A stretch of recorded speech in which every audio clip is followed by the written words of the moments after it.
आज की वीडियो में हम कद्दू के खेत से ताज़ा कद्दू तोड़ेंगे और इन कद्दू की ढाबा स्टाइल में बेहतरीन और लजीज डिश तैयार करेंगे।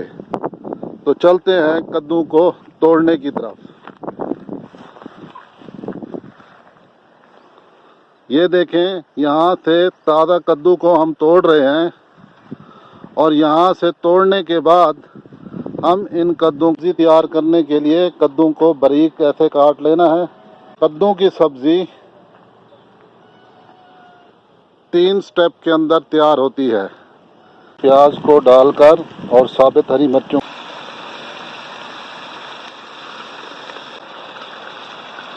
4 से 5 मिनट इसकी भुनाई करेंगे। सालन कुछ इस शक्ल में आ जाता है। आऊँगा कद्दू खाने से तेजाबियत